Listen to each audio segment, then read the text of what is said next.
Bismillahirrahmanirrahim. Nawaitu taqarruba ta'abbuda ilallah bi tilawati suratil Fatihah.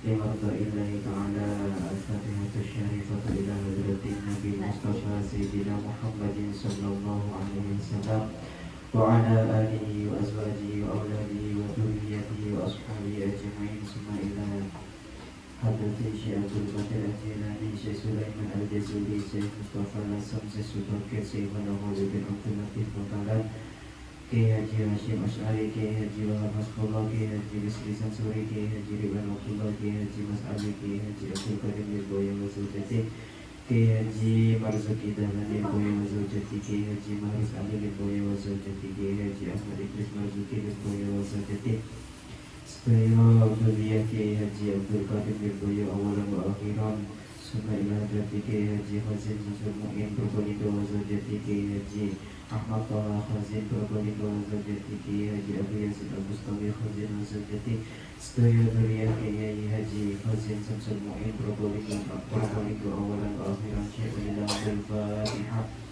A'udzu billahi minasyaitonir rajim. Bismillahirrahmanirrahim. Alhamdulillahi rabbil alamin. Arrahmanir rahim. Maliki yaumiddin. Iyyaka na'budu wa iyyaka nasta'in. Ihdinas siratal mustaqim. Siratal ladzina an'amta 'alaihim ghairil maghdubi 'alaihim waladdallin. Amin. Bismillahirrahmanirrahim. Ibu Kiai Haji Siti Suhaina almarhum Basnawi almarhum Basanima almarhum Basuta Saniman almarhumah Basiti Halimah almarhum Muzaki almarhumah Haji Aisyah almarhum Kiai Bushra Karim almarhum Hasni almarhumah Johara almarhum Jumat almarhumah Saidah almarhum Muhsin almarhumah Judia almarhum Abdul Rahman almarhum Sanadiyadi almarhum Abdullah almarhum Wajilul Gufran almarhum Muhtar Sahibul Wilayah Tambak Madul Ingkang Babak Kampung sedaya ahli kubur jamaah muslimat anak ranting tambah islam tambah ujian siji monggo sedaya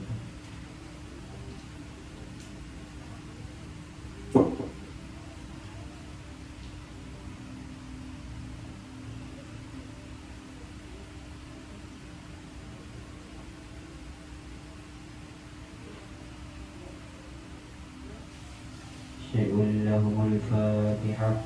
A'udzu billahi minasyaitonir rajim. Bismillahirrahmanirrahim. Alhamdulillahi rabbil alamin. Arrahmanir rahim. Maliki yaumiddin. Iyyaka na'budu wa iyyaka nasta'in. Ihdinas siratal mustaqim. Siratal ladzina an'amta 'alaihim ghairil maghdubi 'alaihim waladdallin.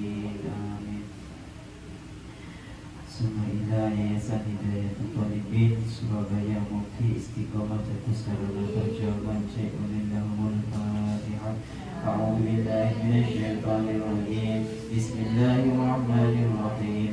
Alhamdulillahi rabbil alamin. Arrahmanir rahim. Maliki yaumiddin. Iyyaka na'budu wa iyyaka nasta'in. Ihdinas siratal mustaqim. Siratal ladzina an'amta 'alaihim ghairil maghdubi 'alaihim waladdallin. Amin. Alhamdulillah sekarang sudah masuk hari terakhir ngaji ya. Semoga dengan hari terakhir ini tidak menghilangkan semangat kita untuk mengaji.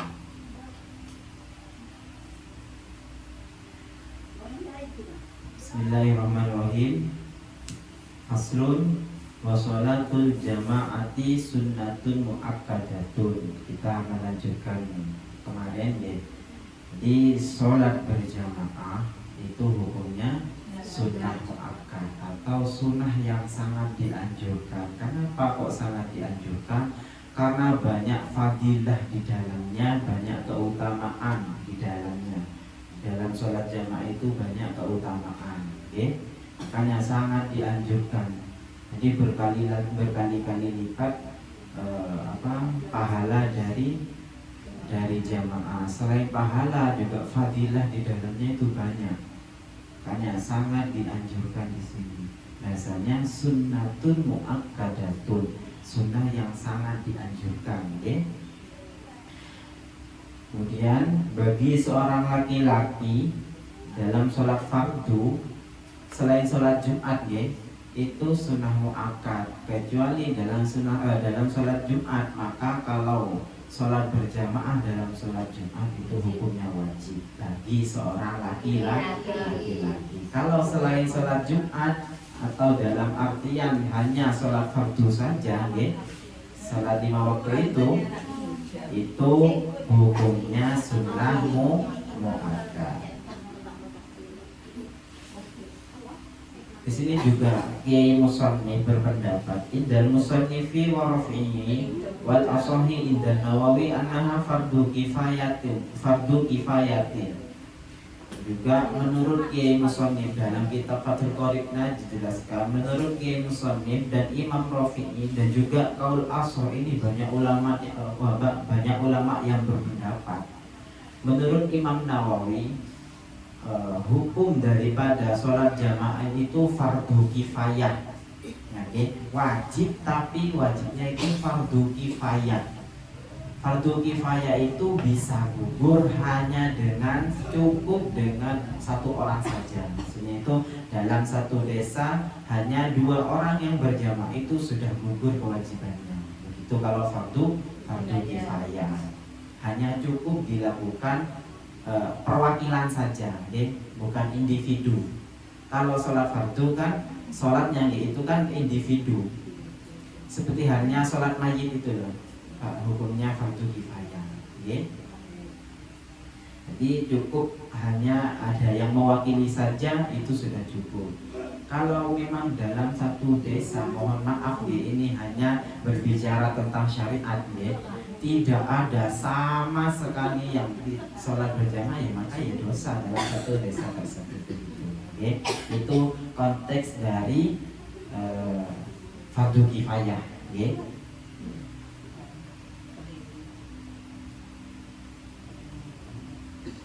Kemudian wa'alal makmumi, sini juga wayudriku al makmumu al jama'ata ma'al imami fi ghairil jum'ati malam yusalim atas limata al ula wa illam yakmut ma'ahu amal wa illam yakmut ma'ahu. Juga ketika seorang makmum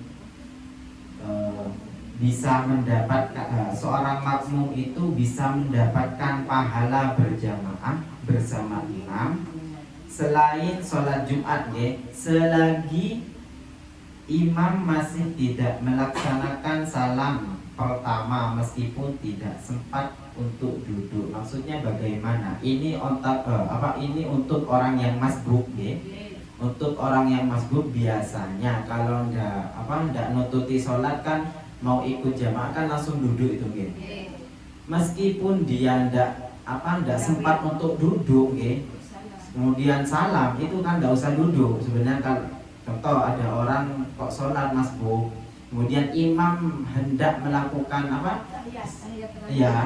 hendak melakukan tahiyat akhir kok kita mau sholat, kemudian Allahu Akbar. Ya biasa kan langsung duduk. Kemudian kita tidak nututi untuk duduk, imam itu sampai salam, itu masih dapat pahala dari sholat jamaah. Itu juga fadilah dalam sholat jamaah selain sholat Jumat. Niat seperti biasa makmuman. Ya ini hanya bicara tentang fadilah atau pahala dalam sholat berjamaah. Maka bagi orang yang masbuk itu masih mendapatkan pahala berjamaah, begitu. Bisa dipaham, Kemudian amal jama'atu fil jum'ati fa fardu ainin. Kemudian jamaah dalam sholat Jumat itu hukumnya fardu ain, individu, Maka wajib hukumnya untuk berjamaah kalau sholat Jumat. Dan juga khusus laki-laki. Kemudian di sini walakan solu bi aqalla min raqatin, dan juga dalam sholat Jumat ini tidak hasil. Maksudnya tidak hasil itu jika ada seorang yang masbuk dalam keadaan yang seperti tadi, satu rakaat pun kita tidak seorang laki-laki tidak nututi, maka sudah tidak hasil pahalanya. Ini untuk orang yang sholat Jumat. Kalau gimana? Ini kalau untuk sholat Jumat itu kalau mau fadilah jamaah sholat Jumat ya harus ikut semua dari awal. Beda halnya kalau dalam konsep jamaah seperti biasanya, kan sholat Jumat itu kan 2 rakaat, kemudian kok kita hanya nututi 1, maka tidak hasil, bukan tidak sah, hanya pahalanya itu tidak hasil, tidak mendapatkan pahala jamaah sholat Jumat kalau kita tidak nututi 1 rakaat pun. Ini untuk sholat Jumat. Kalau untuk sholat fardu, meskipun kita itu tidak sempat duduk, sebenarnya dalam imam itu mau salam, kok kita masih belum duduk, itu tidak masalah, masih tetap mendapatkan pahalanya jamaah. Itu dari besarnya pahalanya berjamaah. Berjamaah itu tidak harus 10 orang, enggak. Sudah paling sedikitnya itu sudah 2 itu sudah cukup. Kok 2 imam? Berdua maksudnya 1 imam 1 makmum. Itu sudah cukup pahalanya. Makanya biasanya kalau suami istri itu lebih besar lagi pahalanya. Selain berjamaah juga sholat bersama istri itu juga lebih besar pahalanya.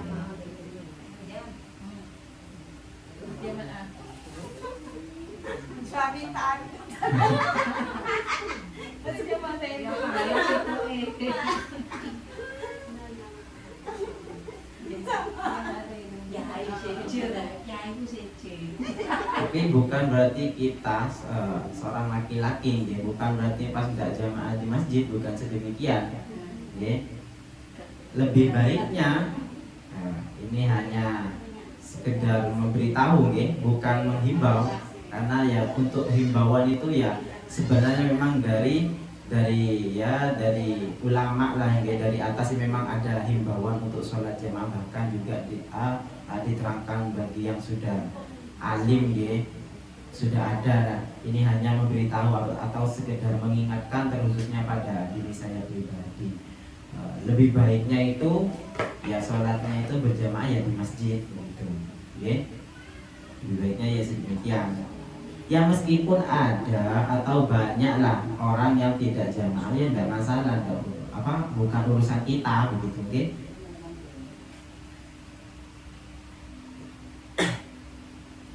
Kemudian wa'alal makmumi ayyanwiya al-imamah dunal imami.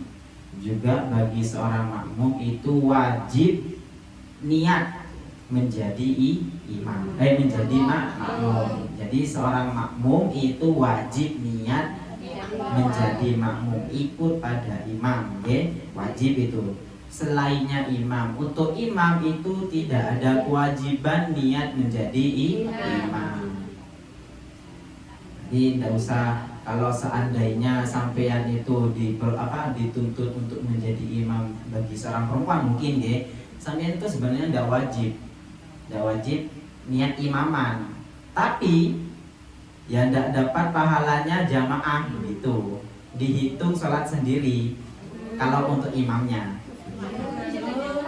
ya tapi tetap sah jamaahnya, begitu. Emang makanya kenapa kok kita itu tidak harus sebenarnya kok kita mencolek, kalau masbuk mencolek seorang imam agar supaya imam itu juga mendapatkan pahala berjamaah, sedemikian. Tapi tidak wajib, niat imam itu tidak wajib. Mungkin biasanya ada seorang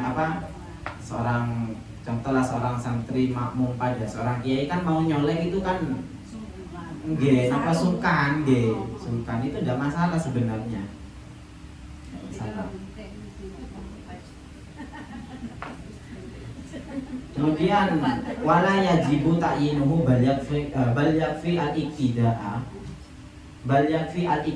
bil hadiri illam ya'rifhu. Oh ya. Jadi hanya cukup ikut saja meskipun kita tidak jadi tidak di sini dijelaskan tidak wajib menentukan seorang imam. Jadi kok ada imam, kita itu tidak wajib menyebutkan namanya. Contoh dalam suatu kaum kok ada sholat berjamaah, kita itu tidak wajib menyebutkan imam. Kenapa kok sedemikian? Karena kalau salah maka sholatnya batal. Contoh saya niat makmum kepada si A, loh kok si imami bukan si A tapi si B, maka sholatnya batal. Jadi sholatnya batal. Makanya tidak wajib untuk menentukan, kecuali di sini illa fa'in ayyanahu wa akhta'a batalat sholatuhu. Maka jika kita menentukan seorang imam kok kemudian salah, maka batalat sholatuhu, maka batal sholatnya. Begitu nggih? Meskipun kita tidak mengenal imam, siapa imamnya, kita sudah cukup untuk niat makmum saja. Nggih?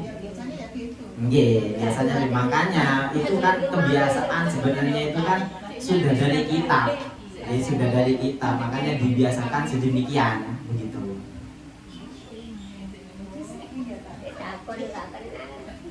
Atau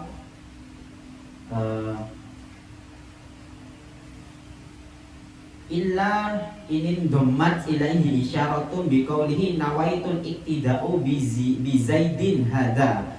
Atau kecuali dengan mungkin sampean itu ingin menentukan seorang imam, itu disertai dengan isyarah. Contoh, saya niat makmum kepada orang ini, kepada si A ini, dengan adanya isyarah, kepada si A ini. Kok kemudian bukan si A tapi si B, itu masih tetap sah karena disertai dengan isyarah. Ini hanya penjelasan ya tambahan lah, Kok ingin menentukan nanti kalau ada orang yang menentukan imam kemudian disertai isyarah, kemudian kok imamnya salah, itu tetap sah. Itu kalau disertai dengan isyarah. Nawaitu, ini hanya contoh dengan ucapan nawaitu al-iktida'a bi Zaidin hada. Jadi saya niat ikut pada Zaid yang ini. Loh kok kemudian bukan Zaid, kok kemudian Umar, ya maka tetap sah sholatnya begitu, dengan disertai isyarah. Kalau tidak disertai isyarah kok kemudian salah imamnya bukan Zaid, kok kemudian Umar, ya tidak sah sholatnya begitu. Bukan hanya tidak mendapatkan pahalanya berjamaah, ya bahkan tidak sah sholatnya kalau menentukan imam. Makanya kita dibiasakan hanya makmuman saja. Niat itu kan usolli fardhul asri makmuman begitu nggih. Tidak disertai dengan penentuan dikarenakan takut salah. Takut salah karena itu dampak dari kesalahan itu adalah batal sholatnya. Jadi paham nggih? Kemudian selainnya imam itu tidak wajib untuk niat menjadi imam. Fala yajibu fi sihatil iktida'i bihi. Jadi untuk pengesahan dalam berjamaah itu tidak wajib bagi seorang imam untuk niat menjadi imam. Contoh kok ada suatu organisasi, ini tanpa imam persetujuan imam menjadi imam, tanpa persetujuan imam menjadi imam itu sudah sah. Yaitu contoh imam sholat itu tanpa niat menjadi imam sudah dikatakan berjamaah itu. Beda halnya kalau makmum tidak menyebutkan status makmumnya maka berjamaahnya tidak dihitung berjamaah begitu. Penyebutan makmumnya itu kita harus jelas statusnya apa. Kalau makmum ya makmum, kalau imam ya hanya disunnahkan.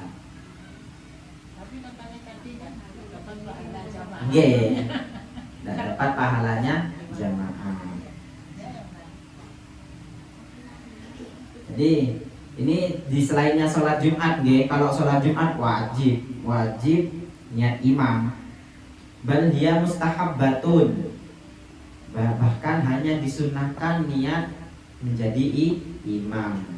Fa illam yanwi fa sholatuhu furada. Jadi maka seandainya imam itu tidak niat menjadi imam, maka dihitung sholat sendirian. Dihitung sholat sendirian kalau seorang imam tidak niat menjadi imam. Karena sunnah seorang imam mengatakan statusnya, bisa dipahami. Kemudian waya juzu ayat tamal huru bil abdi, dan juga boleh seorang lelaki yang merdeka itu menjadi makmum pada budak. Seorang lelaki yang merdeka itu boleh menjadi makmum seorang budak. Dan juga wal balighu bil murahiki, dan seorang yang balik itu menjadi makmum bagi seorang yang murahik.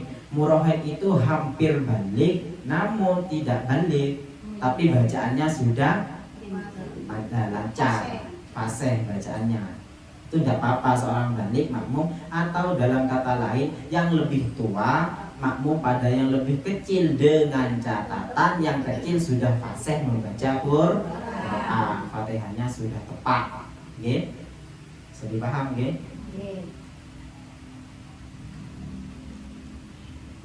Kemudian amma sobiyu ghairul mumayyizi fala yasihu al-iktida'u bihi. Kemudian ada seorang bocah atau seorang laki-laki, anak kecil lah, yang tidak tamyiz. Tidak tamyiz itu masih tidak pintar, tidak bisa membedakan mana yang hitam, mana yang putih, dan juga tidak bisa membedakan mana yang salah, mana yang baik, tidak bisa membedakan sedemikian, maka kita tidak sah untuk menjadi makmum dari bocah sedemikian. Bocah tamyiz jenenge.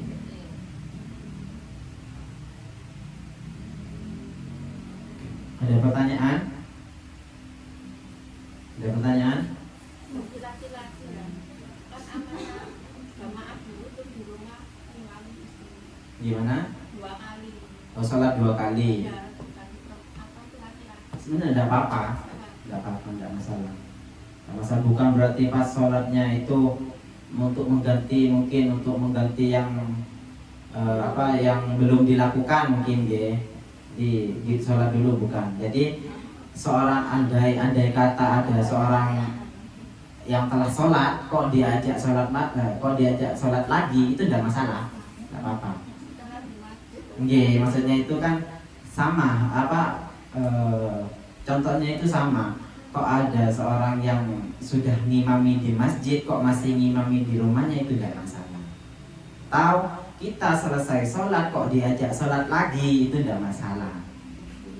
Yang masalah itu kita tidak sholat kok diajak tidak sholat.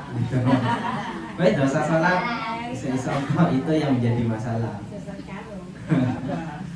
Sudah sesat menyesatkan. Hanya kita tidak mau yang sedemikian. Kalau hanya gimana? Lupa ngomong makmum gitu. Batal. Itu sholat sendiri tak ya? Itu Ya. sholat sendiri ya?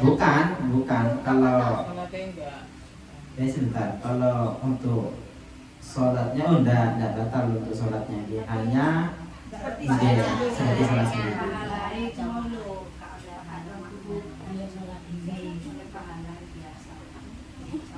Karena hanya berjamaah itu, mohon maaf tadi yang bilang batal, bukan. Karena hanya hukum dari sholat jamaah sendiri itu hanya sunnah muakkad.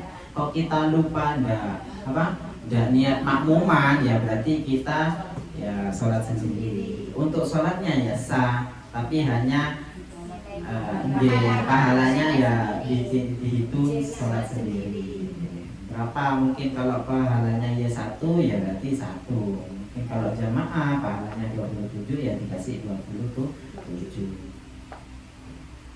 Jadi password itu hanya password kita. Mau dikasih uang, seandainya mau dikasih uang 20.000, menyebutkan passwordnya apa, makmuman. Kok menyebutkan rasul berarti kan tidak memenuhi syarat untuk mendapatkan uang begitu. Bisa dipahami ya?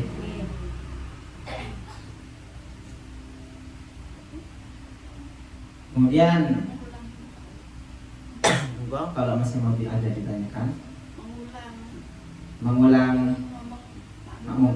Ya begitu saja. Kalau memang dalam keadaan sebenarnya untuk membatalkan sholat di dalam di dalam pertengahan itu saya kurang paham. Yang jelas tidak boleh kayaknya membatalkan sholat. Niatnya di tengah-tengah sholat kan dari awal niat makmum itu kan. Ini juga saya bingung. Niatnya di tengah-tengah. Soalnya kalau memandang niat sendiri itu harus muqaranah bifilihi. Kalau di tengah-tengah saya kurang paham. Kayaknya tidak boleh kayaknya. Ya, kecuali nanti kalau kita sudah begini nggih, kecuali kalau kita ingatnya itu Allahu Akbar. Mau apa kok sudah baca Fatihah atau sudah baca surat-suratan, kita tidak apa-apa karena masih di awal. Untuk kalau mau apa makmuman nggih. Tapi itu dengan catatan harus Fatihahnya harus sempurna. Karena yang menjadi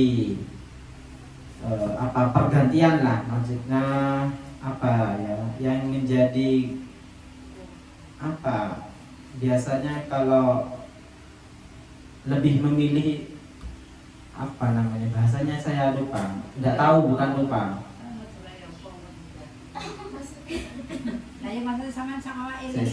Sebentar, ini bukan menjadi pertukaran itu apa maksudnya? Lebih memilih maksudnya, lebih memilih mengorbankan Fatihahnya itu, jadi begitu. Lebih memilih mengorbankan Fatihahnya itu juga berdampak bahaya. Jadi kita mau niat makmuman dengan mengorbankan Fatihah itu tidak boleh. Bukan tidak boleh, sebenarnya bahaya. Takutnya kita itu tidak nututi Fatihah. Karena yang lebih wajib Fatihahnya, makmuman itu hanya sunnah. Oke. Kalau harus dari awal. Karena kan kita yang pertamanya statusnya sendirian. Kok mau berjamaah ya kita ubah berjamaah ya otomatis dari depan lagi. Bisa dipaham ya?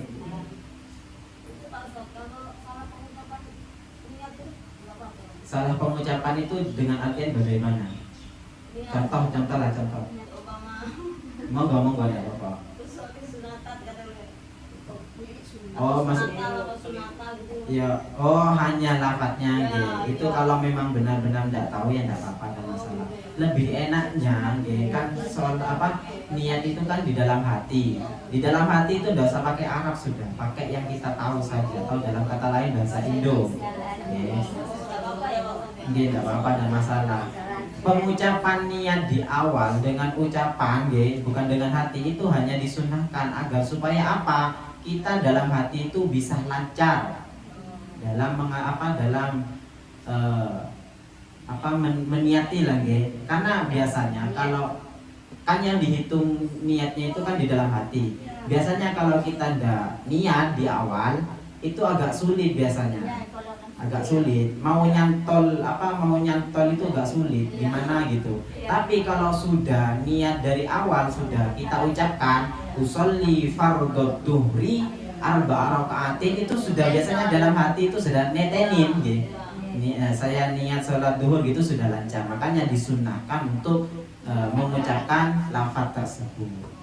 Kalau kita tidak mau mengucapkan ya tidak masalah. Yang penting aturannya itu di dalam hati.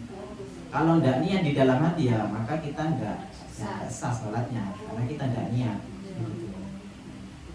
Jadi mahallun niat itu al-qalbu. Tempatnya niat itu di dalam hati. Ketika gimana ya? Ketika kita takbiratul ihram. Contoh usolli fardhu asri makmuman, seumpama makmuman lillahi ta'ala. Allah sudah niat dalam hati, begitu. Dipaham nggih? Kalau masalah nanti sampean itu pengucapannya salah, ya kita benarkan di dalam hati. Salah diucapkan, benarkan di dalam hati. Bisa dipaham ya? Kalau masih ada yang mau ditanyakan.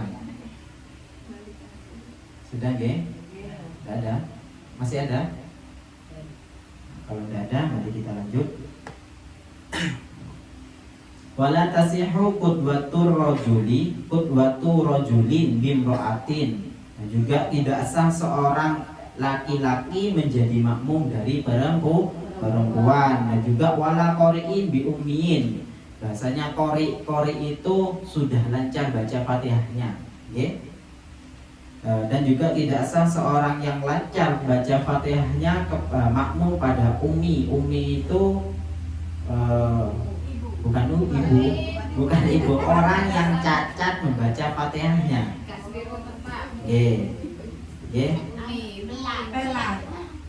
Lo tidak perlu baca Fatihah begitu. Dalam Fatihahnya itu tidak bisa lancar atau tidak apalah atau gimana, itu tidak sah. Wala bihunsa muskilin, dan juga orang laki-laki itu tidak sah menjadi makmum dari hunsa muskil. Bisa dipaham hunsa muskil ya? Kayak kemarin ya. Dan juga hunsa muskil itu tidak sah makmum pada seorang perempuan. Makanya status hunsa muskil itu sulit sebenarnya. Sulit sebenarnya hunsa muskil itu. Mau dilarikan kemana? Mau dilarikan ke perempuan, ya laki-lakinya aktif. Mau dilarikan ke laki-laki, ya perempuannya aktif. Sulit. Makanya hunsa itu kalau dalam sholat, hunsa itu harus seperti perempuan karena cenderung ya wanitanya kan masih ada begitu, okay? Hunsa muskil itu kadang laki-laki, kadang perempuan. Nah, masih ada status perempuannya. Makanya kita harus sholat, bukan kita, hunsa maksudnya ya. Hunsa itu harus sholat dalam keadaan menutup seluruh aurat, mengikuti perempuan. Tapi untuk status makmumnya itu tidak sah ketika hunsa muskil makmum pada perempuan ataupun sama-sama hunsanya, itu tidak sah. Harusnya sahnya itu ya sholat menjadi makmum pada seorang laki-laki.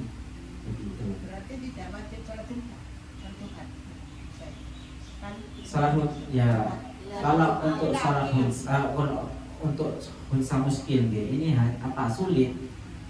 Ya ada yang mengatakan wajib kalau memang laki-laki, cenderung laki-laki. Begitu. Rekod hunsa ini ada. Ada hukum auratnya Yang sama seperti perempuan, karena masih ada status perempuan di dalamnya. Oke.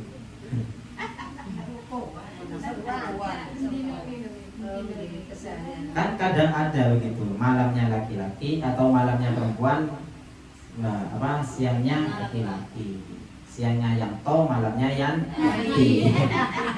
Repot ya memang. Mengikuti yang asli. Gimana? Mengikuti, mohon maaf, mengikuti farjinya. Kalau farjinya laki-laki ya berarti yang dalam artian ikut laki-laki. Kalau yang aktif itu yanti, ya ikut yang yanti begitu. Dengan artian hunsa muskil itu bencong, Bu, tapi mempunyai dua alat kelamin yang sama-sama aktif. Nah, itu banci hanya istilahnya banci. Isinya laki-laki tapi penampilannya perempuan, itu masih kudrotnya laki-laki. Wajib itu. Wajib gimana? Oke, wajib. Salat Jumat itu wajib.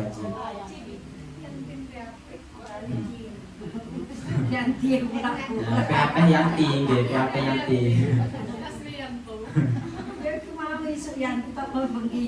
Ini mohon maaf kalau ada namanya Yati, mohon maaf bukan menyinggung. Kalau ada, bukan maksud menyinggung, Bukan maksudnya itu. Nggak ada aman, nggak ada. Ya mungkin yang tahu mungkin ada, mohon maaf. Bukan niat, bukan maksud niat menyinggung ya. Ini hanya istilah.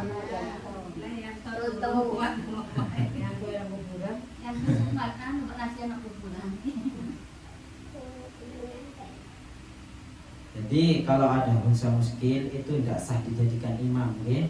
Kalau hanya sahunsaan, tian-tian, ya, hanya sekedar penampilannya saja perempuan itu masih sah dijadikan imam karena statusnya itu sebenarnya adalah laki-laki, hanya penampilannya saja, backgroundnya saja dirubah.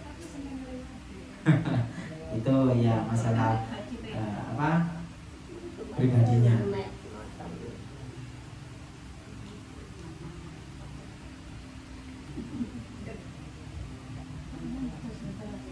Dan juga wala qori'in. Qori'in itu siapa? Wahwa man yusinu al-fatihata. Orang yang bagus membaguskan atau yang sudah lancar atau yang sudah fasih membaca Fatihahnya. Itu qori'. Qori' itu tidak sah ay la yasihu iktida'uhu, tidak sah mengikuti bi ummiin. Ummi itu siapa? Wa huwa man yakhilu biharfin aw tasdidatin minal fatihati, orang yang tidak tahu atau cacat dalam hurufnya ataupun tasdidnya. Maksudnya cacat itu bukan, mohon maaf, bukan pelat, bukan. Maksudnya itu tidak tahu cara membedakan hurufnya dan juga tidak tahu penempatan tasdidnya, dalam artian dibaca ada tasdid tidak dibaca tasdid. Contoh pelat itu sebenarnya kan bisa, tapi hanya ada, bukan, sebenarnya itu kan enggak bisa mengucapkan tapi enggak bisa gara-gara lidahnya begitu. Iya kan sebenarnya itu bisa tapi hanya sulit. Ini bedanya itu bukan sulit tapi dia memang enggak tahu. Bukan sulit, memang enggak tahu. Kalau untuk orang yang pelat ya lebih baik yang anu saja gitu. Yang ada saja. Yang ada saja, karena mau menstatuskan pelat itu enggak.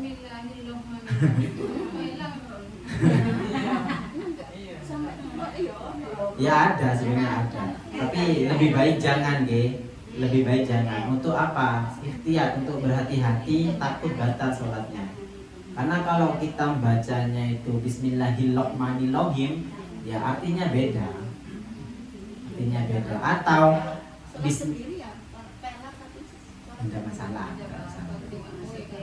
Jadi makmum ya apa-apa. Dijadikan imam maksudnya. Jadi dalam artian imam itu harus sempurna begitu. Sempurnanya itu dari bacaan Fatihahnya gitu, oke?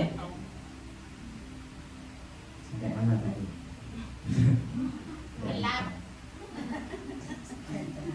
Oh, ini juga apa? Kalau dalam membaca Bismillahirrahmanirrahim kok bacanya bukan Ar-Rahim, ya kok ini memandang hukum asalnya kok Ar-Rahim, itu sudah beda. Oke, sudah beda baca apa artinya sudah beda. Dan alhamdulillah dibaca alhamdulillah.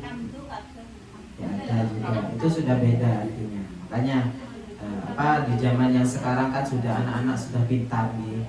Sudah banyak yang pintar, ya kita jadikan yang pintar itu sebagai sebagai bukan panutan, apa namanya, dijadikan di depan itu, tapi bukan panutan, untuk dijadikan sebagai imam gitulah contohnya, imam sholat. Kemudian ya banyak pintar tapi tidak tahu itu banyak. Contohnya ya saya sendiri. Iya, pintar baca Quran tapi tidak tahu ngimami itu ya saya sendiri karena tidak bisa. Ini contoh kecilnya ya. Jangan dijadikan imam kalau orang seperti ini. Jangan. Tapi saya apa minder apa ya? Tidak bisa memang. Tidak bisa baca Quran.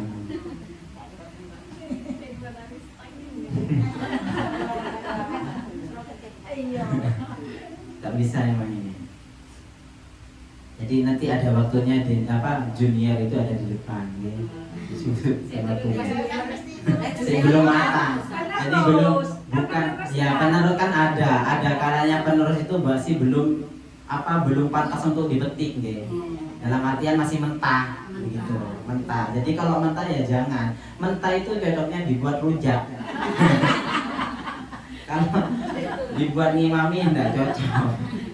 Nanti ada kalanya yang mentah itu juga matang, ada kalanya sedemikian. Junior kau nak ya pun. Ya. Kalau enggak ada, ya kalau mungkin darurat ya bisa. Tapi ya jangan, jangan, enggak mau menanggung ini, soalnya berat ya Bu. Ya sudah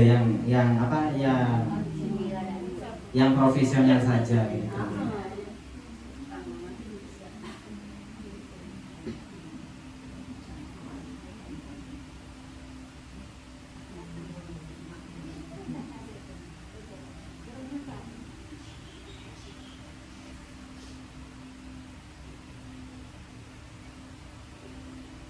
Wa ayyu maudhi'in shalla fil masjid.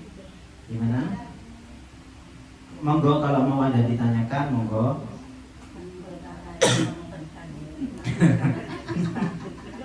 Wa ayyu maudhi'in shalla fil masjid bi sholatil imami fihi.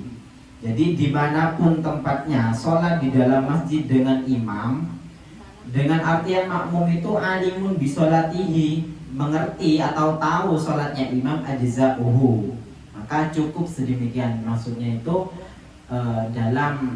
di dalam masjid kok ada seorang makmum dan imam sholat tapi imamnya jauh dari makmumnya, itu tidak apa-apa, dengan catatan makmumnya itu tahu gerakan sholat imam, kelihatan. Kalau masih ada penghalang itu maka tidak sah. Ajza'uhu, maka sedemikian itu sudah cukup dikatakan imam dan makmum. Contoh, imamnya ada di sini, makmumnya ada di sana. Contoh laki-laki dan perempuan kan biasanya begini. Itu masih sah. Masih sah. Dengan Kalau imam di sini, makmum di bawah. Di bawah itu kan, kalau di bawah maksudnya nggak kelihatan imam, itu tidak boleh, tidak sah. Itu kalau memandang anunya itu tidak sah, Bu. Kalau masih di masjid, itu kan masih ada makmum yang menyatu, itu masih sah. Contoh, imamnya di sini, kemudian kok ada penghalang, tapi di balik penghalang itu ada makmum yang terus gitu. Kan kita bisa lihat makmumnya, itu masih sah. Atau seperti di Mekah kan ada di atas, ada di bawah, itu kan masih kelihatan, itu tidak masalah. Tapi kalau memang sudah tidak kelihatan, itu tidak boleh. Di sini dijelaskan, ini juga dijelaskan,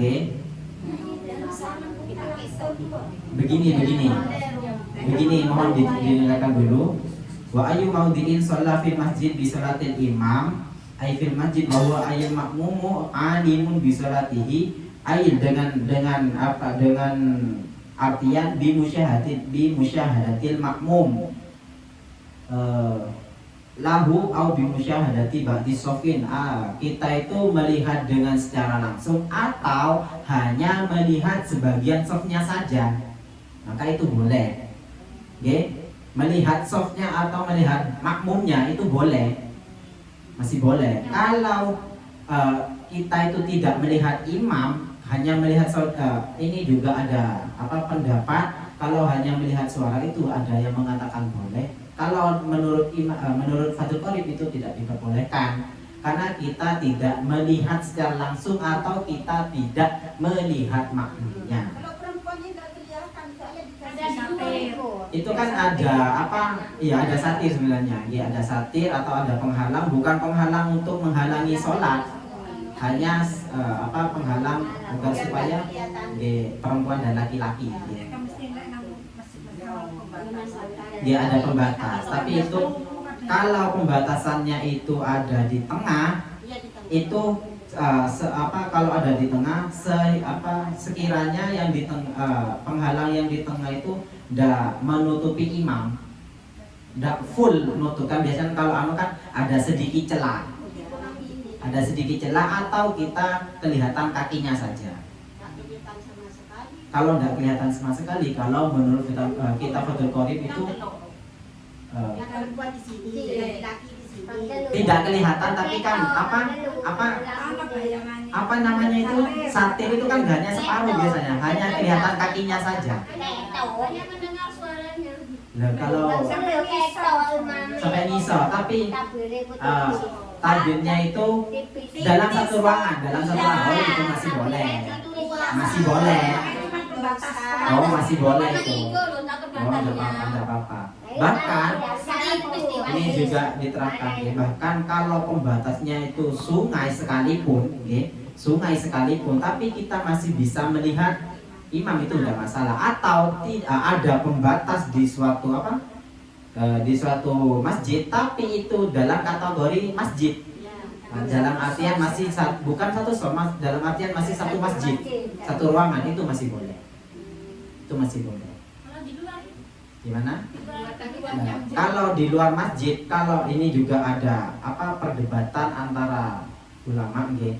Kalau ada masjid di sini Serambi bahasanya nggih. Kalau Serambi di sini masih diyakini sebagai masjid, maka itu sah-sah saja. Atau bangun Serambinya itu bersamaan dengan masjidnya, itu masih sah. Nggih, masih sah. Kalau kita tidak meyakini Serambi itu bukan bagian dari masjid, ya maka batal. Tidak masalah, karena kita kan masih melihat imam atau makmum, masih melihat makmum, masih nyambung itu, masih nyambung. Jarak antara imam dan makmum yang boleh itu 300 dirok, atau di sini 144 meter. 144 meter. 144 meter itu sampai mana? Jauh kan? Itu boleh. Dengan syarat tidak ada penghalang. Kalau masih ada penghalang dalam satu ruangan, itu masih boleh. Atau kita di luar, tapi di luar di sini masih masuk bagian dari masjid, masih dikategorikan masjid, itu masih boleh. Beda halnya kalau di luar itu bukan masjid lagi, maksudnya itu satu bagian, tapi kita yakini bahwasannya yang di luar itu bukan masjid, maka tidak sah. Bisa dipahami ini, nggih? Kalau masih tidak paham, monggo ditanyakan. Bahaya nanti kalau tidak paham, tidak ditanyakan, itu bahaya nanti. kalau imamnya seorang Muhammadiyah tapi orang NU sah enggak? Mohon maaf nggih, kalau masih ini juga kubu sebelah bahasanya gitu. Itu kan biasa tidak baca bismillah, tidak baca bismillah biasa. Kan itu imamnya cuma imamin antara duhur asar kan. Nggih, maksudnya itu enggak. Kalau kebiasaannya ya enggak masalah. Enggak masalah nggih, kalau masa kita enggak tahu enggak masalah. Tapi kalau sudah tahu, lebih baik kita sholat sendirian. Karena kebiasaannya kubu sebelah itu, tidak mau menyebutkan namanya nggih, biasanya tidak baca bismillah.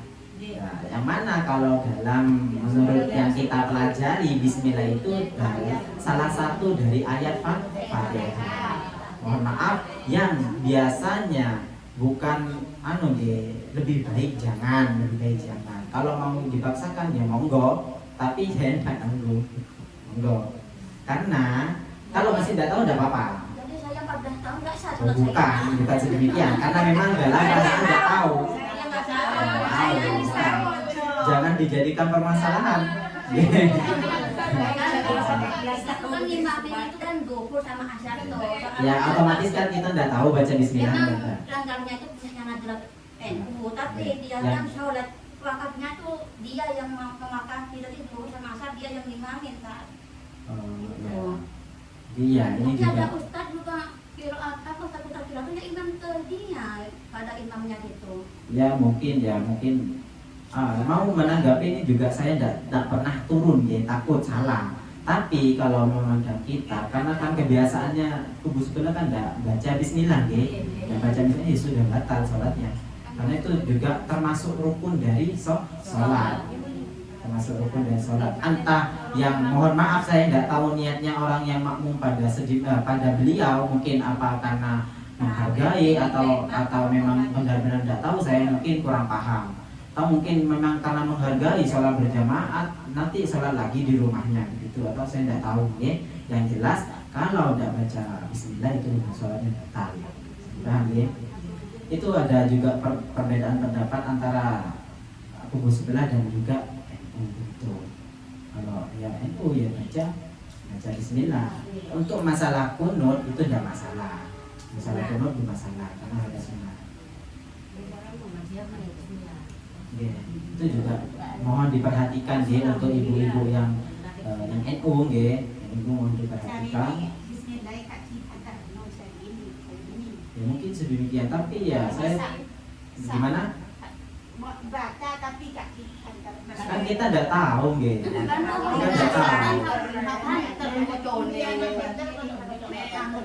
Sebenarnya kita membaca ndak banter itu ndak masalah sebenarnya. Tapi kan kita ndak seperti baca, tapi kan kebiasaannya kalau dia sholat dia ndak baca bismillah, maka kita ya batal. Ya ikut urufnya saja, ikut kebiasaannya atau adatnya ya. Kalau memang kebiasaannya dia dikenal memang tidak baca bismillah ya maka batal. Atau dia dikenal baca bismillah, kok baca bismillah ya tidak apa-apa ikut. Jadi paham ya? Jadi mohon maaf lain kali kalau memang mau menghendaki sholat jamaah duhur dan asar ya mungkin sholat jamaahnya ngajak sinten wis ngono sing iso baca bismillah. Maksudnya itu yang mau baca bismillah. Kamu sama dia lah baca bismillah. Tapi makmumnya kan baca bismillah. Salah. Gimana? Ya tidak apa-apa, tapi bukan dihitung berjamaah. Tetap kita ya mungkin begitu. Maksudnya niatnya apa yang ikut itu yang mungkin ya, tapi tidak tahu hanya kemungkinan ya, hanya menebak-nebak. Mungkin yang tetap ikut makmum sholat duhur dan asar itu mungkin hanya raganya saja yang jamaah, tapi ikut jamaah kan orang Madura semua tak punya orang Cirebon. ya maksudnya ikut jamaah tapi dianya itu hanya sekedar jamaah saja, tapi statusnya sholat sendirian. Maksudnya itu bukan makmuman. Bisa dipahami ya? Berarti ini sah saya itu Biasa. Tapi mohon maaf kalau memang mau memaksakan kalau panjenengan mau memaksakan makmum dengan beliau, ya kita ya hanya sekedar mengikuti gerakannya saja. Tapi untuk makmuman jangan. Karena kalau statusnya makmuman ya otomatis kita sudah tidak sah karena imamnya ada. Ya, nanti kalau jangan makmuman, ya kalau gerakannya kita tidak apa-apa mengikuti imam. Ya, tidak apa-apa. Berarti ini sholat sendiri. Mungkin tidak sama makmuman. Enggak, maksudnya itu kalau kita takut mungkin mau menjaga perasaan atau gimana ya tidak apa-apa, tapi lebih baik jangan. Lebih baik jangan. Atau lebih hati-hatinya itu ya jangan, lebih hati-hatinya jangan. Niat mufarokoh itu. Lebih hati-hatinya jangan. Kenapa kok sedemikian? Karena kenapa kok kita harus hati-hati ya? Karena imamnya tidak baca bismillah otomatis tidak sah. Begitu. Ya? Mau dipaksakan ikut hanya gerakannya boleh. Tapi kita tidak usah makmum. Kenapa kok Mas tidak usah makmum ya? Karena tidak sah. Bisa dipaham ya?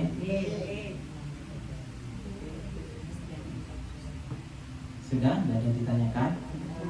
Jadi untuk kemudian hari kalau maksudnya masih mau sholat di masjid ya dengan artian ya kita jangan makmum jangan makmum itu jangan niat makmum. Kalau hanya ikuti gerakannya saja tidak masalah, tapi kita kan statusnya sholat sendiri sholat sendiri.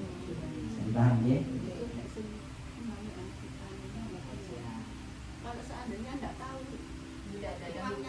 Muhammadiyah atau tidak masalah. Tidak tahu kan? Tapi biasanya kita tahunya itu ya dalam sholat yang jahar.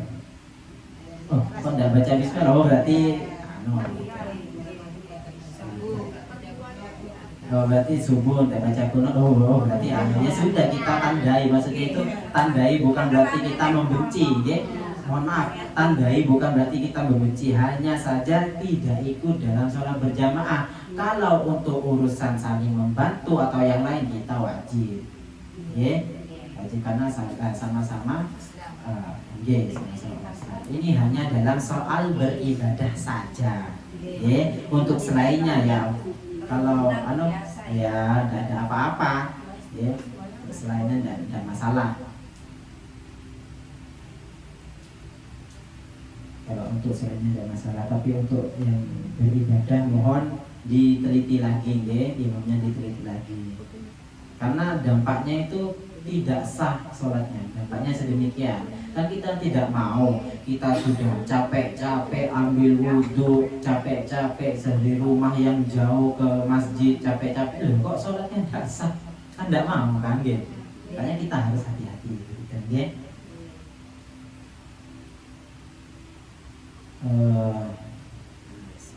Jadi untuk makmum dan imam itu jaraknya 144 meter dengan catatan tidak ada halangan satir maksudnya ya, tidak ada satir, dan juga kita masih melihat sebagian soft, kan sudah tidak mungkin dia masuk, bukan tidak mungkin, kemungkinan besar kita kan tidak melihat kalau sudah 140 meter kan tidak melihat imam, tidak melihat imam. Jadi kalau dalam satu ruangan, dalam masjid yang dimasuki, dalam masjid itu masih boleh.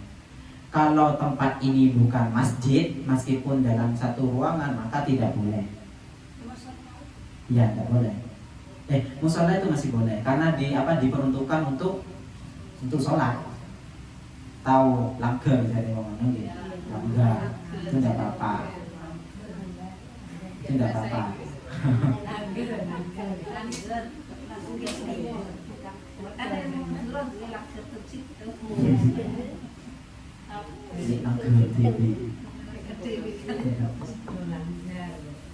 Dan juga malam yataqaddam alaihi,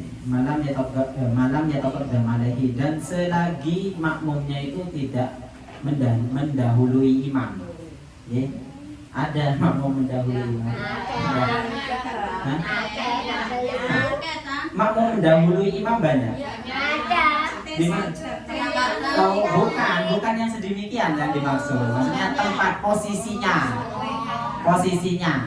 posisinya tidak mendahului imam. Kalau untuk yang sholat mendahului imam rukunnya itu bisa batal kalau sudah dua fardu,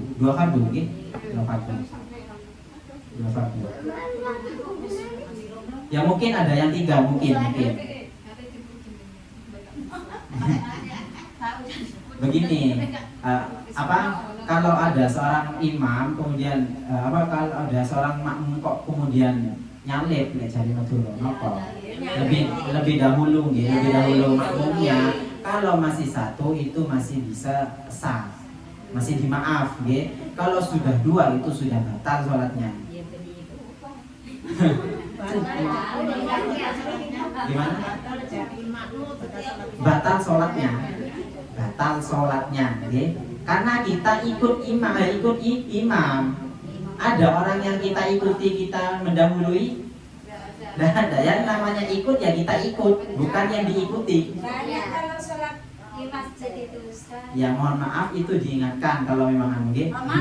Sesepuan dari saya. Sudah, Kalau sesepuan dari saya kan kita kalau hanya mengingatkan itu tidak masalah. Gimana? Itu tidak masalah. Kalau hanya barengan ya tidak masalah.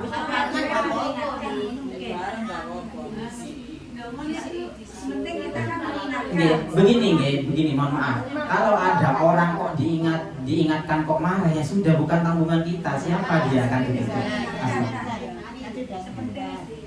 Siapa dia? Wong dia bukan orang yang yang menjamin kita surga. Nggih kan? Begitu. Maksudnya biar kita ndak mempunyai penyakit hati loh, Bu. Wong iki diingat terus masih biarlah gitu. Ya sudah, ada ya kalau iya urusannya sendiri, ya dosa ditanggung sendiri. Yang penting kewajiban kita mengingatkan sesama muslim. Kalau tidak mau ya sudah. Gak repot.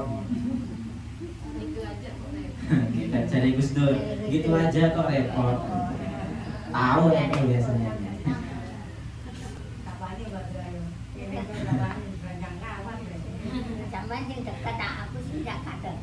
Jadi kok ini juga mohon maaf kan masih belum tahu kalau mendahului imam itu tidak boleh, ya? Mendahului imam itu tidak boleh. Kalau sudah tahu ya jangan didahului. Jadi untuk sholat ya makanya kita harus mendengarkan imam. Sholat itu mendengarkan imam, bukan malah sibuk sendiri. Kadang untuk kita seumpama nih untuk kok terlalu husuk kemudian mendahului imam, kita berhenti. Maksudnya itu sujud, sujud. Kok kita moro-moro berdiri sebelum imam berdiri kan biasanya ada begitu, Dan itu tahan agar supaya kita tidak mendahului. Maksudnya itu mohon maaf sujud. Ya menunggu, tunggu begini agar supaya kita tidak mendahului. Jangan.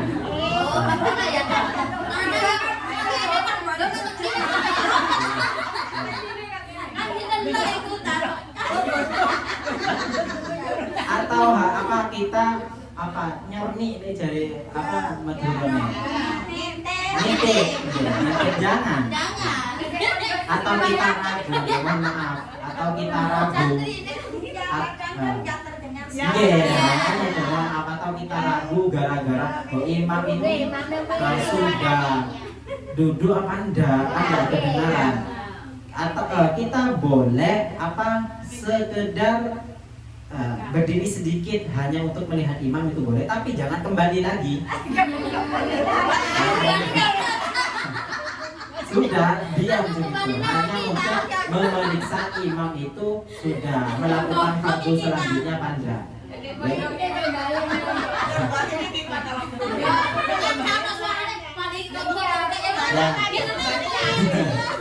Tidak masalah, tidak masalah kan kita kan dalam keadaan dan tahu. Sekali lagi dalam keadaan dan tahu. Makanya mungkin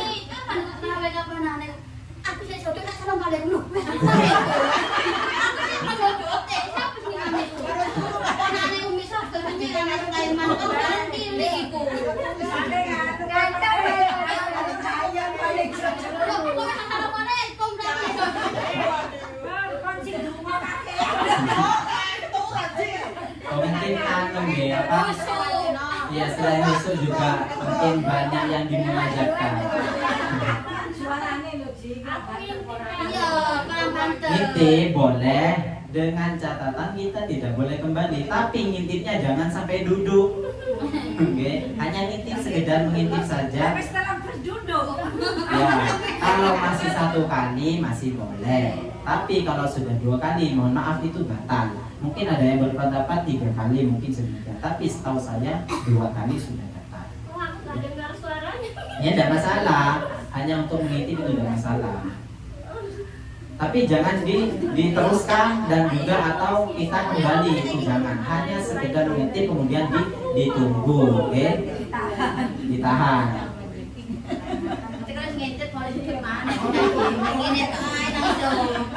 Tapi jangan terlalu tinggi, Bu. Untuk kita mengintip itu jangan terlalu tinggi. Hanya kepalanya aja yang jangan terlalu pendek juga. Maksudnya kira-kira kita sudah bisa melihat imam. Kira-kira kita sudah bisa melihat imam.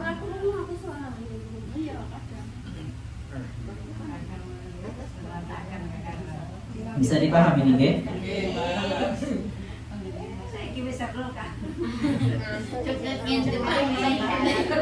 Ini juga monggo kita lanjutkan. Fa in taqaddama alaihi bi'aqibihi fi jihatihi lam tan'aqid salatuhu. Dan juga mendahului imam jika tumit makmum mendahului imam dalam apa ini? Dalam satu jalan, maksudnya dalam satu arah, maka tidak sah sholatnya. Dengan artian tumit makmum, dan kalau sholat berdua kan biasanya berdekatan, ya. Tumit ini tombet aja. Tumitnya itu jangan melebihi imam. Kalau melebihi maka batal sholatnya. Kalau hanya sejajar itu masih boleh. Tapi disunahkan itu di belakangnya imam. Maksudnya ke belakang sedikit, kalau sholat berdua. Kakinya itu sejajar tidak apa-apa. Menghitung sejajarnya dari mana? Dihitung dari tumitnya. Kan kaki manusia tidak sama panjangnya. Dihitung dari mana? Dari tumitnya. Tombet jari Madura. Tongkak. Nah, tumitnya dihitung dari tumitnya. Kalau tumit melebihi dari imam maka sholatnya tidak sah. Makanya disunahkan agak mundur.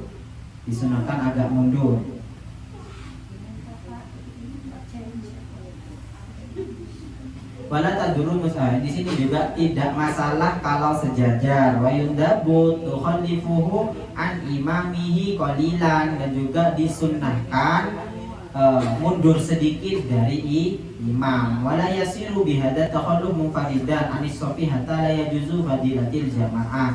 Dan juga dalam posisi ini, maksudnya itu mundur sedikit, ia tidak dikeluarkan dari shaf sehingga tidak mendapat maksudnya itu maksudnya seperti contohnya sholat di tarawih di bawah kan ada di depan dua, okay? Itu masih dalam konteks berjamaah, dalam artian masih dapat pahala orang berjamaah, okay? Bisa dipaham, okay? Jadi ada mundur sedikit itu masih dalam kategori berjamaah. Kalau sudah di depan mendahului imam maka tidak sah sholatnya, ya, bisa dipaham. Misalnya kan kalau kebiasaannya kan ada jeda antara ada jarak antara imam dan makmum. Kalau hanya sholat berdua atau bertiga, kalau banyak kan di belakangnya sudah. Jadi paham, ya? Kemudian wa in shalla fil masjid wal ma'mum kharijal masjid qariban minhu wa huwa alimun bi sholatihi wala haila hunaka jaza. Dan juga jika sholat di dalam masjid seorang makmum di luar dan seorang imam di dalam jarak yang dekat, dalam jarak yang dekat, dan juga seorang makmum itu mengetahui sholatnya imam dan tidak ada penghalang di antara keduanya, maka boleh-boleh saja. Bisa dipaham, ya? Kalau makmumnya di luar, kemudian imamnya di dalam jangka atau jarak yang dekat, itu tidak ada penghalang, maka boleh-boleh saja. Ya? Ini kalau ada orang yang sholat sendiri atau berdua atau bertiga, maksudnya makmumnya di belakang, kemudian imamnya di depan, di dalam, itu tidak masalah. Dengan syarat berhubungan, ya, dengan catatan tidak ada penghalang di antara keduanya dan juga tidak lebih dari 300 dirok. Dan juga si makmum mengetahui sholatnya imam, ya, bisa dipaham. Kemudian kalau hanya dalam satu ruangan kita mendengarkan suaranya saja itu sudah cukup, ya. Kalau ada penghalang yang full itu sudah cukup. Kemudian kalau sholat di sini juga di luar masjid, di lapangan atau di bangunan, di dalam lapangan kan bukan tempat untuk sholat, ya, atau juga bangunan bukan tempat untuk sholat. Dan syaratnya alla yazida ma bainahuma ala salasimiati dira'in wa alla yakuna bainahuma haidun. Syaratnya adalah tidak lebih dari 300 diro atau 144 meter dan juga tidak ada halangan atau satir di antara keduanya. Okay. Kalau di dalam, kalau di luar masjid itu dengan artian di lapangan atau di bangunan. Kalau bangun, mungkin tidak apa-apa. Yang penting tidak ada tidak ada penghalang antara imam dan makmum. Okay. Tidak ada jarak atau tidak ada satir, bukan tidak ada jarak, tidak ada satir di antara imam dan makmum. Juga seorang makmum mengetahui sholatnya imam, bisa dipahami, okay? Bisa dipahami. Tahu kan dari dengar suara. Gimana? Ini maksudnya gimana itu masalahnya? Sholat itu kan tidak apa? Kan masih ada makmum, Ya. itu tidak masalah. Yang dimaksud di sini kalau sholatnya itu pas di lapangan, bukan di sana kan di masjid, tapi hanya membludak, kebanyakan sehingganya kita sholat di luar. Itu tidak masalah, kan masih ada penyambung. Kalau di lapangan atau di bangunan, syaratnya itu tidak jauh atau tidak sampai 144 meter dari imam, dan juga harus mengetahui sholatnya imam dan tidak ada penghalang. Kalau seumpamanya sini sampai mana, kiranya sampai 200 meter lah. Kalau masih ada makmum di depannya itu tidak masalah. Atau kita mendengarkan suara tapi di depannya masih ada makmum, itu tidak masalah. Gimana? Iya kan, karena masih nyambung. Kalau tidak ada penyambung maka tidak.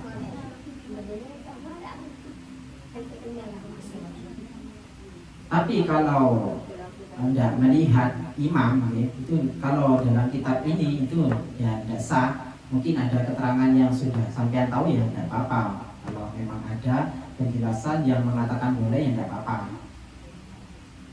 Maksudnya itu sampean sudah mengetahui hukum atau sudah pernah belajar sebelumnya bahwasanya kalau mendengarkan suara itu sudah sah, itu tidak masalah karena sampean sudah belajar atau sudah mengetahuinya. Ini hanya pendapat kitab Fathul Qorib dan takrib saja. Begitu, Bisa dipaham, Sudah ada pertanyaan? Kalau bisa dijawab. Saran dari tetangga saya, dia kan sebelumnya bisa makan. Gimana? Sebelumnya kan bisa makan. Bisa makan. Terus setelah kesini puasa, mau zakat itu nggak bisa gitu loh. Mau zakat? Dia mau bayar zakat, tidak ada uang untuk bayar zakat, buat makan aja dia kesusahan loh. Saya sebentar ya.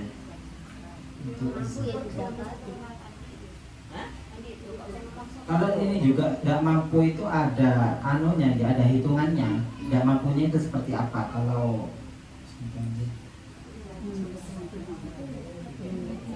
Kalau memang benar-benar tidak mampu, maka dia tidak diwajibkan berzakat, begitu. Kalau masih ada, maka itu wajib berzakat.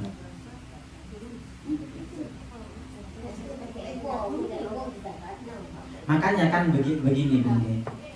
Kan tadi malam kalau sholat tarawih kan dijelaskan orang yang sedekah itu pahalanya besar. Apalagi yang lebih besar itu orang yang memberi hutang kemudian diikhlaskan. Itu lebih besar. Orang yang menghutangi pahalanya lebih besar dari sedekah. Apalagi orang itu mengikhlaskan apa yang dihutangi itu juga lebih besar dari yang sedemikian. Caranya gimana? Caranya gimana? Kita mau sedekah, kita niatin utangi dulu. Ini tips agar supaya dapat pahala. Kita mau sedekah, makanya yang punya kita beri sedekah uang zakat itu hanya paling banyak 2 kilo, tidak sampai 1 kilo. Oh 3 mun 3. Kalau bijak kepe 3 kilo biasanya. 3 kilo 2 kilo setengah. Lebih seperempat kayaknya. Ya, pasnya 3 kilo. Itu berapa kalau beras paling murah di sini? 15.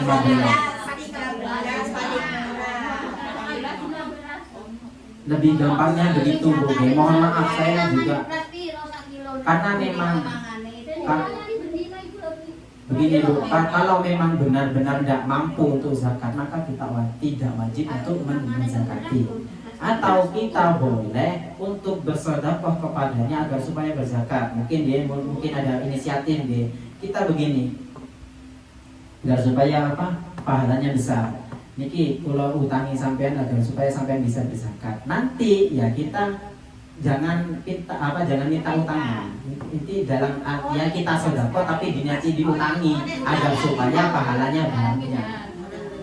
Begini. Kalau ngasih aku niat utang no. Itu kan begini tadi malam. Bukan niat aku disedekahkan kamu, bukan dari. Begini, sedekah itu kan pahalanya besar. Lebih besar lagi kalau kita memberi hutang. Lebih besar lagi kalau memberi hutang tidak usah diminta. Jadi 3 kali lipat dari sedekah begitu. Caranya bagaimana? Ini hanya tips, hanya saya tadi berarti begini, enak. Jadi begini, kita mau sedekah pada seseorang. Niati begini, ini saya mau hutangkan sampean. Udah, wis dah pokoknya. Kemudian nanti kalau sudah diterima, dosa diserahno. Dosa di apa? Disaurno, ini cari matul selain. Dosa disaurno begitu. Jadi ada 3. Yang pertama sedekah kita sudah ada, Yang kedua kita menghutangi sekaligus tidak minta disauri. Kan sudah dapat 3. Gimana? Orang itu dapat zakat dari orang, terus dizakatkan lagi. Kalau sedemikian kurang paham nih. Atau itu sudah bisa menerima zakat. Orang yang memang benar-benar tidak mampu itu sudah bisa menerima zakat. Oh gitu ya. Kalau untuk menzakati lagi itu saya kurang paham. Mustahik, amin kan gak boleh. Mustahik kan berhak menerima zakat. Tapi zakat sing teko wong. Oh dizakati lagi. Oh jangan. Anu zakat tutune. Terus kan gula terima dari ayam. Terus kayak gula dizakatno maneh nang gak apa-apa. Oh berarti. Jadi status mustahik berarti itu ya. Maksudnya orang yang boleh menerima zakat itu bisa menzakati lagi. Jadi juga karena pengalaman saya juga tidak tahu kalau yang sedemikian. Yang saya tahu hanya orang kalau memang benar-benar tidak mampu untuk membayar zakat maka dia sudah bisa menerima zakat. Untuk menzakati lagi saya kurang paham. Ini juga ada keterangan bahwasanya boleh kan. Oke. Jadi tidak apa-apa, tidak usah zakat, bahkan dia juga sudah wajib atau sudah bisa menerima zakat. Atau kita punya inisiatif seperti tadi, mau sedekah tapi pengen pahalanya banyak gitu. Caranya bagaimana? Ya kita niati hutangi kemudian jangan diminta. Beda halnya kalau tadi kan saya niati hutangi berarti tidak apa-apa dimintanya. Jangan, bukan sedekah nanti. Ya sebenarnya tidak apa-apa, tapi kan niatnya tadi mau sedekah agar pahalanya banyak. Bagaimana ya sedemikian? Nanti kok diminta lagi ya berarti bukan sedekah namanya. Ya kalau orangnya mau nyerahin itu sudah punya. Ini sedekah begitu sudah. Yang niat awalnya kan mau mengutangi, sudah diterima wis tidak apa-apa dosa disera ini hanya sedekah. Hanya trik untuk mohon maaf kasarnya itu comocom malaikat. Kasarnya itu comocom malaikat agar supaya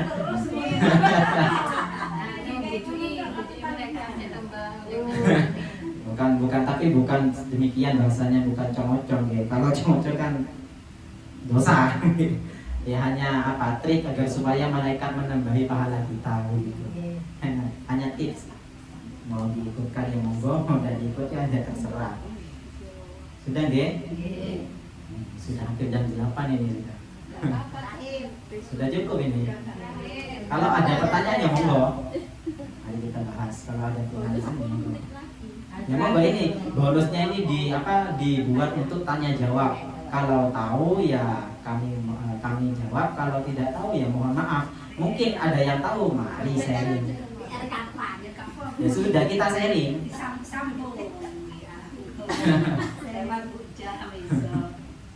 Misalnya kita tidak hutang ya ada hutang ya terus mereka menghutang. Tapi Gimana?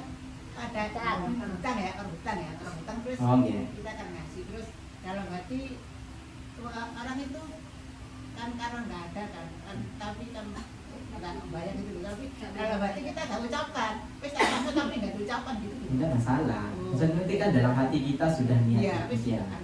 Tidak harus diucapkan di hadapan orangnya ya.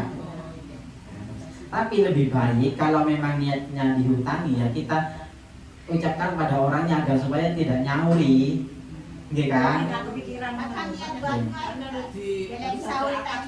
Sebentar, gimana? Gimana? Kadang niat dua, kalau sahurnya diterima. habis sahur wes ikhlas ini tadi apa? Ya bukan sodako namanya. Mutangi. Ini hanya untuk sodako tapi agak lebih banyak. Terpaksa itu ada orang hutang, terus kan janji suamanya janji besok, terus besok. Ya kalau memang sampai ikhlas ya nggak apa-apa, itu masih masuk sodako. Ya nggak apa-apa. Ada uang namanya. Sahur ya masih bete kan. Nggak apa-apa. Masalah ini untuk hutang, untuk hutang. Nanti seumpama sudah lama, ya kita nggak apa-apa, ada masalah diniati sedemikian itu ada masalah. Ini hanya yang saya berikan itu tadi yang mau sodako tapi mau banyak pahalanya gitu. Untuk yang hutang ya terserah sampean begitu. Karena itu masih ada kewajiban orang yang dihutangi untuk membayar.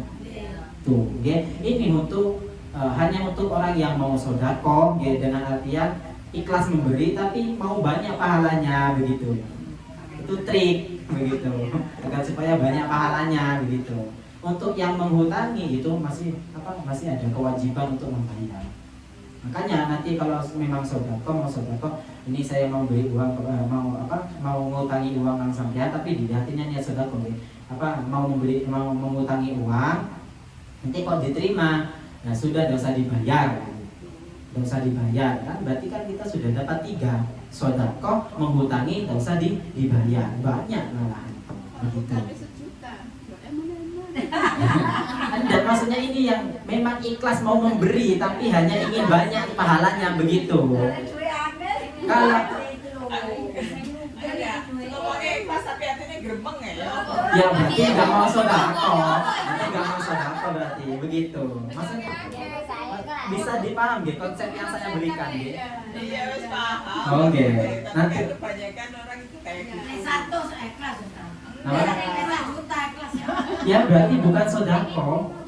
Maksudnya gini, kan orangnya yang kan sudah meninggal, tapi jalan orangnya itu bilang ke keluarganya saya ikhlas, tapi di belakangnya dia gremeng. Apakah nanti di kalau enggak kalau untuk yang sedemikian ya, kalau sudah dapat untuk hukum syariat ya, kalau sudah mulut mengatakan iya ya maka iya, meskipun hatinya tidak. Ya, meskipun hatinya tidak. Jadi dasarnya dari akadnya mulut itu. Nggih, itu dihitung dari contoh nggih, kok ada orang yang hutang kemudian meninggal, masih kan ada kewajiban untuk membayar hutang. Kemudian dia berwasiat, ini saya saya mempunyai hutang pada si A, mohon dibayarkan gini nggih. Kemudian kok mau dibayar si A ini ikhlas, udah enggak usah tapi hatinya masih berat. Itu udah masalah. Sudah dikategorikan ikhlas. Kenapa? Karena sudah mulutnya itu mengatakan iya. Kalau memang benar-benar tidak bisa menerima ya sudah. Oh memang 1 juta ae kok sik dibayar Bu. Lapo utang. Lapo utang niku. Boleh dhewe kan iso. Bisa dipaham nggih? Mungkin ada lagi tadi gimana? Oh, Tanya Ustaz ya. ya monggo. Ada tetangga itu butuh, tapi mohon jangan disebutkan namanya nih. iya, tetangga itu orangnya tuh orang nggak mampu. Tapi di madu saudara itu ada yang nggak mampu juga, mana yang ditolong ya? Maksudnya? Seumpamanya kan ada tetangga mampu yang butuh itu. Oh maksudnya lebih diutamakan mana? Kalau itu ya menurut prinsip masing-masing ya, tapi lebih baik ke keluarga. Tapi bukan berarti bukan berarti tetangga itu tidak penting Iya, juga. Tapi iya. kan masih ada yang lebih membutuhkan lagi, Iya, maka kita tidak soalnya apa-apa. sudah ngomong di saudara itu ya insya Allah ada gitu, pas ada tetangga itu mau pinjam gitu loh. Oh iya, Ustaz. begini caranya Nggih, untuk menjaga hati tetangga gini. Oh iya iya. Kita kalau memang benar-benar sudah ada yang mau minjam ya kita utarakan agar supaya tidak ada ember-ember. Tadi katanya mau dipinjamkan ke saya, kok sekarang mau dipinjamkan ke keluarganya, begitu takut sedemikian. Ya.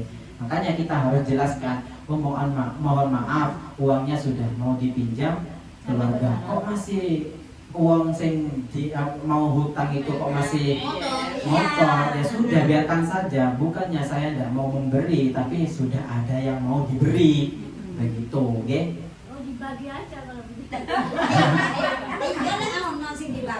Ini kan masalahnya tidak ada, oke? Atau ada tapi tidak mau untuk membagi, itu prinsip masing-masing, oke? Oke, karena begini Bu, lebih baik kita tidak menghutangi kalau hanya mendapatkan tukar. Asli Ustaz. Ini mohon maaf, ini juga perlu diingatkan lebih baik kita tidak menghutangi daripada kita hanya menimbulkan masalah. Sebenarnya kan karena gara-gara hutang, bahkan orang gara-gara hutang itu bisa menjadikan pembunuhan. Ada banyak. Daripada yang sedemikian dampaknya, maka kita jangan hutangi. Takut dijelek-jelekannya, sudah lebih baik kita dijelekkan daripada membahayakan diri kita. Kalau memang benar-benar orangnya itu tidak bisa membayar hutang, okay?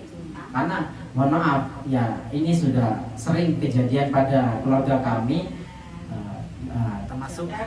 termasuk ibu saya, ibu saya itu sering memberi hutang kepada orang lain, bahkan sampai beberapa tahun. Seperti apa? Ecok-ecok cari minjam 10 juta disauri 10 hari, kok tidak disauri sampai beberapa tahun, itu kan bahaya itu. Kan lebih baik kita jangan ngutangi, lebih baik kita dipandang cerai cari pelit, dipandang pelit daripada kita membahayakan diri kita. Sudahlah, daripada kita membahayakan diri kita, ya sudah, jangan dipinjamkan. Kalau memang dampaknya sedemikian, kalau dampaknya tidak sedemikian, ya lebih baik kita ngutangi, nggak apa-apa. Lebih baik lagi kita mengikhlaskan. Begitu. Yang paling baik kita tidak hutang. Kenapa kok sedemikian? Agar supaya kalau kita sudah meninggal tidak ada tanggungan hakun nas. Begitu. Oke? Kalau masih ada tanggungan kan repot. Bisa dipahami? Jadi untuk utang piutang itu banyak sekali perinciannya seperti apa. Yang jelas kalau kita tidak mau terlibat dalam utang piutang, ya jangan ngutangi, jangan hutang. Tapi kan biasanya ada saja karena kan memang kebutuhan, Tapi ingat, kalau masih kita bisa kira-kiranya, contoh kita hutang 5 juta semua. Kita hutang 5 juta. Kok kita mempunyai uang 6 juta? Kita buat beli yang kita butuhkan itu lebih diutamakan untuk membayar. Lebih utamakan untuk membayar, bayar hutang. Begini, daripada kita membeli, maksudnya nanti ya. Iya, kalau orangnya niat bayar hutang pas 5 juta. Kadang orang tuh ngendeng Ustaz. Enggak, maksudnya itu kalau kita itu mempunyai hutang, nggak usah omong uang lain. Ya. Kalau kita mempunyai hutang, Soalnya kebanyakan sudah. enggak, banyak memang, makanya ini dibahas. Kenapa? Karena memang sudah kebiasaan. Gitu. Makanya banyak pembahasan tentang hutang itu. Kadang sih ngutangi saya gigit. Makanya lebih baik kalau kita nggak mau terlibat dalam hutang piutang, ya jangan ngutangi, ya jangan hutang. Yang muka-muka. Tapi agak sulit, tapi hanya sulit bukan tidak bisa, hanya sulit bukan tidak bisa. Sulit itu berarti bisa tapi sulit, bisa tapi sulit. Sebenarnya mau membeli itu kan gara-gara kan nuruti nafsu. Ini bukan bicara tentang siapa, yang bicara tentang saya sendiri. Sebenarnya itu mau pengen ini ya hutang. Nanti kalau mau bayar lihat Lek cari bahasa saat niki ku hutang elit bayar hutang sulit. Jadi bahasa saat niki kata-kata niki bayar elit bayar hutang sulit. Ya, sudah zamannya ubur ikan lele bayar hutang le.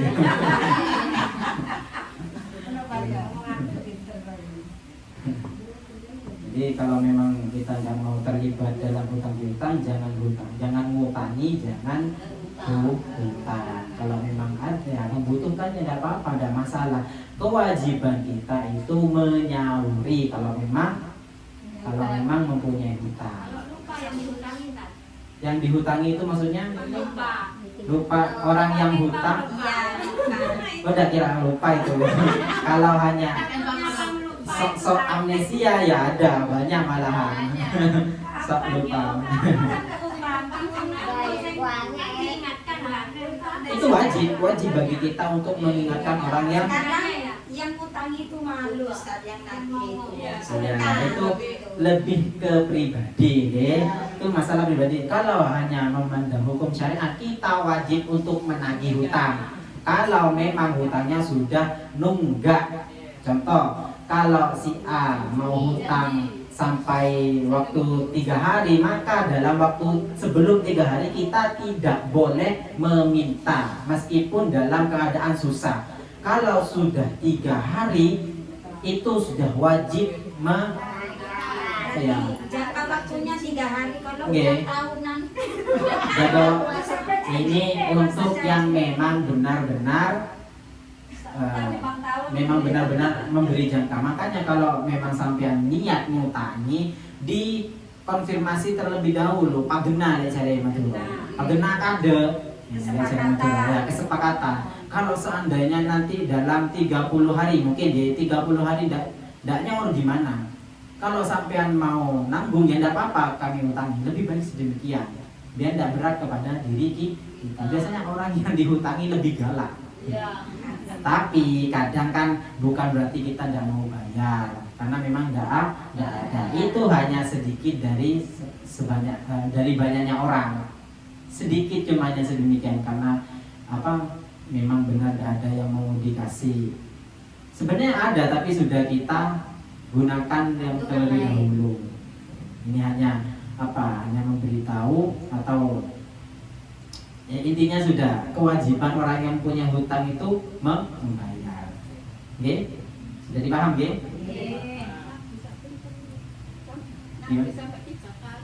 Tidak apa-apa, memang kewajibannya. Tapi kalau nunggak, kalau tidak nunggak kita tidak boleh minta.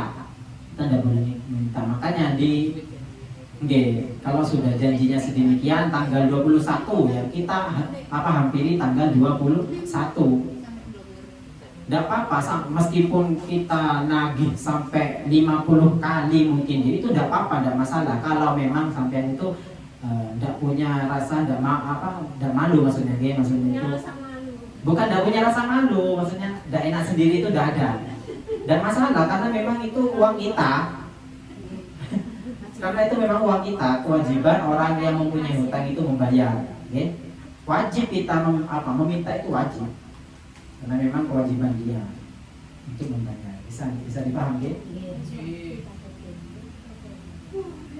Kalau nanti kiranya jadi tukar ya tidak usah. Ini hanya memandang hukum syariat saja. Jadi kalau sudah mudah wajib kita tagih.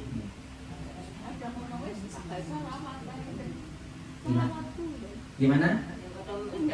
Bayar buat selawatan, maksudnya buat sedekah. Oh, itu juga perlu diketahui. Makanya kalau udah mau penyimpanan ya jangan hutang atau jangan utangi. Kalau jam berarti bayaran. kalau ada mau repot ya jangan dibuat repot. Gimana ya, jangan utangi. Nanti kalau seandainya tetangganya itu gimana ya terserah sudah. Karena ya apa yang menjalani sampean gitu ya. Kalau saya kan masih belum berkeluarga. Jadi tidak tahu lah. Nah, kalau hanya hutang piutang ya tahu. Hanya untuk masalah bermasyarakat ya, masalah bertetangga itu kurang paham. Sudah paham ya? Ini sudah lebih dari jam 8. Tidak ada. Jadi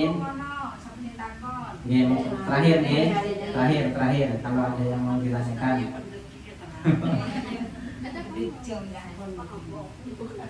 Kalau sudah tidak ada, mari kita tutup. Ada ya? Baik, kalau sudah tidak ada, saya juga mau mohon maaf jika dari awal sampai sekarang ada kata-kata yang kurang berkenan atau sampai menyakitkan hati. Saya mohon maaf, atau ada keterangan yang salah, salah dalam berbicara, dalam keterangan. Saya mohon maaf, dan juga semoga apa yang telah kita pelajari dari awal sampai sekarang menjadi ilmu yang bermanfaat dan barokah, dan menjadikan lantaran kita menjadi manusia yang lebih baik lagi.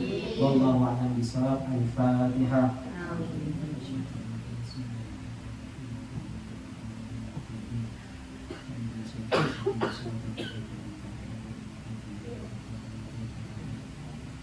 Maulaya sholli wa sallim daiman abada ala habibika khairil khalqi kullihim, huwal habibul ladzi turja syafa'atuhu li kulli hawlin minal awwali muqtahimi. Ya Rabbi bil Mustafa balligh maqasidana waghfir lana ma madha ya wasi'al karami.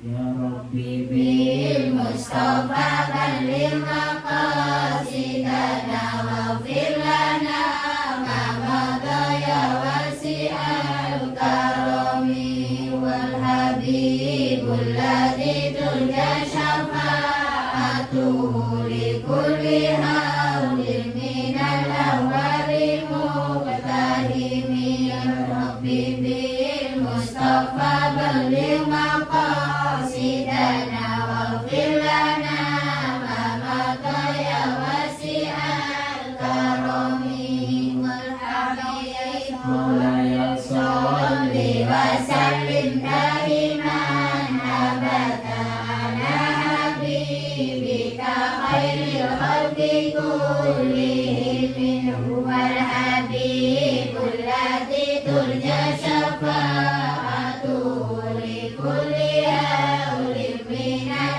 awwali muqtahimi. Ya Rabbi bil Mustafa balligh maqasidana waghfir lana ma madha ya wasi'al karami.